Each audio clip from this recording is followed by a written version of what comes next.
Hi friends, ഞാനിന്ന് രണ്ടക്ക സംഖ്യയുടെ square കാണാൻ വേണ്ടിയിട്ടുള്ള എളുപ്പ വഴിയാണ് പറഞ്ഞുതരാൻ വേണ്ടിയിട്ട് പോകുന്നത്. അപ്പോൾ നമുക്കറിയാം, നമുക്ക് എല്ലാവർക്കും പരിചയമുള്ളൊരു ഇക്വേഷനാണ് ഏത്? എ പ്ലസ് ബി ഇത് whole square. A plus b ഇത് whole square equal to a square plus 2ab plus b square. Okay, അപ്പോൾ ഈ ഇക്വേഷനാണ് നമുക്ക് ആവശ്യം. ഈ രീതിയിലാണ് നമ്മൾ കണ്ടുപിടിക്കാൻ വേണ്ടിയിട്ട് പോകുന്നത്.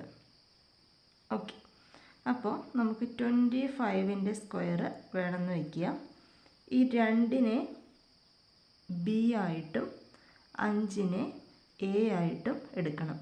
2നെ ബി ആയിട്ടും 5നെ എ ആയിട്ടും എടുക്കണം. ഓക്കെ, ഇനി നമുക്ക് കാണാം. ഫസ്റ്റ് എന്ത് ചെയ്യണം? എ സ്ക്വയർ അല്ലേ? എ സ്ക്വയർ എന്ന് പറയുമ്പോൾ 5 സ്ക്വയർ. 5 സ്ക്വയർ എത്രയാണ്? 25. 25ൽ 5 എഴുതി, ശിഷ്ടം 2. ഇനി 2ab 2 × 5 എത്രയാണ്? 2 × 5 10 ആണ്. 10 × 2 അല്ലേ? 10 × 2 എത്രയാണ്? 10 × 2 20.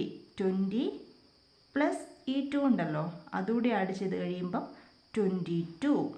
ഓക്കെ, 22ൽ 2 എഴുതി, പിന്നെയും ശിഷ്ടം 2 ഉണ്ട്. ഇനി ചെയ്യുന്നത് എന്താ? ബി സ്ക്വയർ അല്ലേ? 2 സ്ക്വയർ. 2 സ്ക്വയർ 4 ആണ്. 4 + 2 6. 625 ആണ് ആൻസർ. ഓക്കെ, ഇങ്ങനെ നിങ്ങൾക്ക് ഏത് രണ്ടക്ക സംഖ്യയുടെയും സ്ക്വയർ കാണാൻ വേണ്ടിയിട്ട് പറ്റും. അപ്പോൾ ചെയ്ത് നോക്കിയിട്ട് കമൻറ്റ് ചെയ്യാം. ഓക്കെ.